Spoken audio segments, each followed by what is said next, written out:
Your Excellency, Dr. Abdulaziz bin Saqr, Your Excellencies, ladies and gentlemen, good afternoon.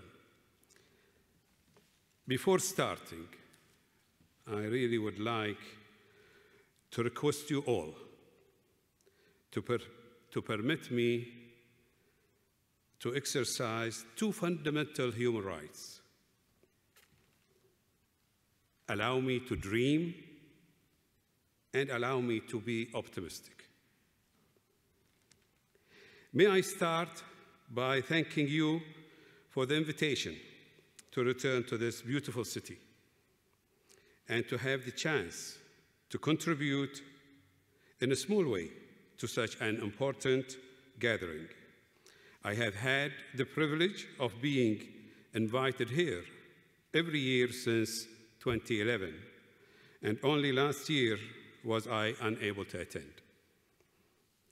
In my last speech in 2016, I spoke in particular of the suffering of the ordinary people of the region and how they deserved better from those responsible for their destinies. And yet, I also spoke with optimism for the future. 2 years later, was that optimism misplaced? It is certainly true that the dynamics of the region continue to evolve. Some challenges have changed in nuance, but not necessarily in substance. Consider Syria, Yemen, Libya, Iraq, Daesh, the Middle East peace process, and of course, our concerns over Iran. Religious-led terrorism and extremism continue to pose threats globally, and closer to home, the endgame of Syria shows a jockeying for position amongst regional powers, while relationships between the superpowers continue to explore new boundaries. Perhaps the most important change for us has been the new administration in Washington, which, having withdrawn from the JCPOA with Iran, is putting pressure on Tehran to temper its regional ambitions, and at the same time, challenging certain other assumptions about US regional policy. Certainly, there are concerns that the recent ramped-up rhetoric between Washington and Tehran has the potential to create even greater instability and possible flashpoints. All these factors are leading to realignment in thought and outlook across the region, as well as the opening of new opportunities. But what has not changed is the humanitarian suffering of the peoples of the region. And in that human dimension, the optimism that ran like a golden thread through my previous speeches has yet to be realized. Why is this? And what can be done about it? There are many reasons, but for me, two stand out. Firstly, a lack of compromise. And secondly, so-called national, but what probably should more realistically be termed vested interests. How can we do more for regional stability by making such interests converge rather than diverge? Naturally, the primary task must be to continue our efforts to resolve current security issues. And with the challenges such as the aggressive posture of some of our neighbors and the continued presence of extremist groups, I do not for 1 second underestimate the difficulties involved. But such efforts must and will continue. And the GCC will continue to play its full part in regional security and stability. But looking further forward, allow me to float some ideas on how we can alleviate our present challenges, which hopefully will stimulate debate. Let us begin at the highest multinational level of geopolitics, the United Nations, and specifically the Security Council. I believe there is need to restore credibility of Council, whose resolutions, despite being legally binding, are often ignored or treated with disdain. We all realize the difficulties with the veto system, but being realistic, that will not change. We have to work with what we have. But once a resolution has been approved and passed by the Security Council, what more can be done to ensure it is implemented fully, and how can the nominated UN envoy responsible for implementation be given more support? Yemen is a good example. If all participants had supported and worked towards fully implementing the various resolutions culminating in the Security Council Resolution 2216, many lives would have been saved. And that nation would be in a far happier place today. Linked to this, and as you know, Chapter 8 of the United Nations Charter encourages all regions to settle disputes at a local level and also, if necessary, carry out enforcement action subject to Security Council authority. Again, Yemen comes to mind when we consider what more can be done to further and strengthen the spirit of this chapter and the effectiveness of UN resolutions in general. In addition to this, we must look forward, scan the horizon, and be more proactive in identifying potential problems before they occur. In other words, there should be an ethos of prevention as preferable to reaction. Many examples spring to mind. So to briefly mention just two, firstly, where the possible refugees, particularly young people, should be prepared with basic education and skills for their return home, as that they can be at the forefront of rebuilding their countries, societies, and economies once they return. This will do much to help stabilization process in their homelands and ensure a more deep-rooted and durable reconstruction process. Secondly, we must all ensure that our young people are protected as far as possible from radicalization and the twisted ideology of extremists. I said it last time I was here, and I say it again. This must be an effort led by the Muslim community, whose faith has been so warped by extremists. And I am sure you will all know of other areas where the doctrine of prevention for the future can be incorporated into plans and strategies.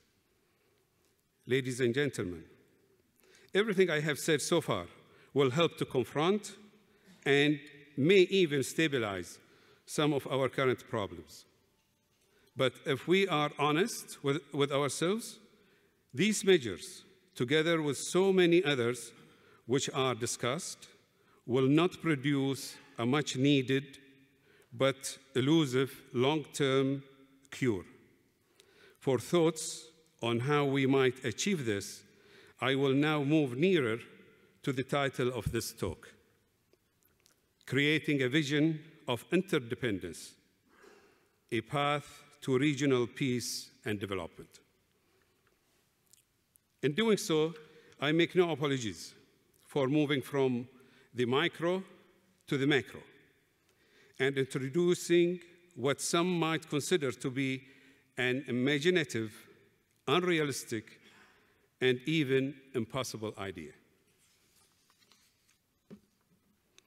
I begin with the premise that regional nations working together for a common good are much more likely to achieve long-term stability and prosperity.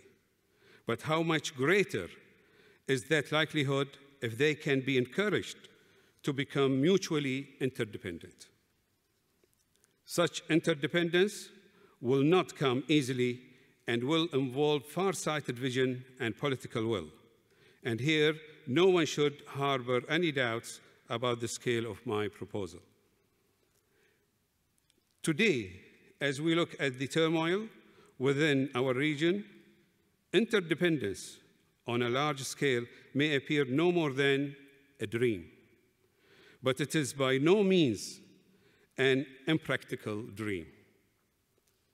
Consider Europe, a continent racked by centuries of conflict, culminating in the two great wars of the 20th century. But for the first time in centuries, Europe today has survived for more than 70 years without war or major conflict, growing immensely wealthy in the process. This unprecedented stability is due entirely to the interdependence that has grown up around and between the countries of the region. The overlapping but complementary framework of organizations, networks, and physical infrastructure that bind states and peoples to common goals and values. From the European Union to NATO, to the OSCE, to the sector-specific cooperation agencies, all of these play a role in nurturing interdependence. But remember, it took 2 world wars and millions upon millions of dead before this was achieved. Is there a lesson learned for us here?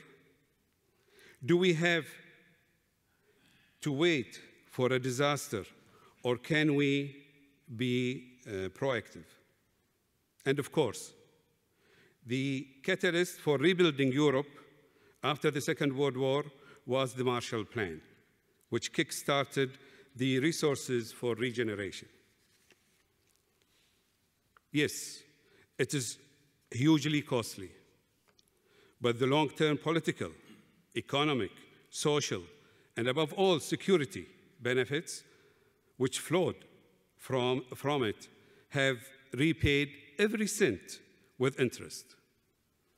Is it too far-fetched to consider some form of regional Marshall Plan where the benefits are offered to all, but only available to those genuinely seeking stability and who are willing to abide by strict principles and conditions in order to be a member of an interdependent association? Of course, the financial implications will be enormous, and much thought will need to be given to the sources of funding. But we must also recognize that the payoff of a stable Middle East will in itself generate massive regional and international investment. Further, the criteria for membership will need careful consideration. But think long-term of the dividends for the region. Think also of the trillions that have been and continue to be wasted on conflict. Money burnt without anything but misery to show for it. Funds which could well have underwritten such a scheme. If we wish to move on from the cycle of violence in which we are trapped, we must look beyond the short-term and current vested interest. We must look to a new, wider horizon. Dreams can be achieved, but only through imagination, dedication, and hard work. The initial part of this work is for like-minded nations to create a long-term vision with a conceptual plan to support it. Then comes the difficult part. How do we move from a core community of willing participants to convince adversaries and doubters to be part of the vision? The answer lies in making the vision so attractive that not be part of it is to lose and be marginalized. The benefits must be there for all to see, especially for long-suffering citizens. And this is where, amongst other measures, the global digital revolution and social media can weave their cyber magic for good rather than evil, and be used to show citizens of the region of how being part of the plan will benefit their futures. Governments which choose not to be part of the club will then have to come up with very good reasons to convince their peoples why the sword should not be exchanged for stability and prosperity. In all of this, we must not forget that the human factor will be critical and seeds of trust must be sown and developed between all who wish to strive towards the common goal. Here, I like to think of the basic factors that make up trust. I use its spelling as a reminder. T for being truthful in relationships. R, respecting one another. U, having a uniform or consistent relationship. S, being and feeling safe in the relationship. T, above all, being transparent with each other. In other words, communication, cooperation, collaboration, and confidence-building measures will be essential, and thinking must reach across national boundaries. But that is for later. Your Excellency, Dr. Abdulaziz, for today and over the next few days, I hope that my mildly philosophical words will spark debate and consideration. You do not necessarily need to take them literally, nor agree with every one of them. But I would ask that you take on board my main point, that we must move away from the temptation, despite all concerns, of thinking small and thinking only of today. I say this whether you are a superpower, a regional neighbor, or a nation that is intimately involved in events. When things cannot get much worse, they can only get better, and that is an opportunity. If we truly want to renew our region, we must think ahead. We must think sustainable. We must think long-term. We must think big. And we must dare to think what in the past was the unthinkable. One way of doing this is to create a network, a web to which nations of the whole region with differing beliefs and ideologies wish to be glued through a common vision of stability, security, and prosperity. This web will be based on interdependence, and it is one way in which diverging interests can be persuaded to converge for a common benefit. This vision itself will be a starting point for convergence and will act as an alternative to snap judgments and instant reactions, which we might think will be solutions to current challenges, but which might also create even greater instability for the future. Above all, it will be a beacon of hope for those of our citizens who need it most, so that the optimism of the new generation and the hopes of generations to come this time be fully achieved. Imaginative? Yes. Utopian? Maybe. Unrealistic? No. It worked for Europe, where the challenges and tragedies were overwhelming in comparison to ours. So I believe it can work for us. I look forward to our deliberations and to hearing your thoughts and perhaps ideas of other ways in which we can create a vision through which long-term regional peace and development become more than words for the people of the Middle East. Because, be in no doubt, these people need hope and they deserve prosperity. Thank you.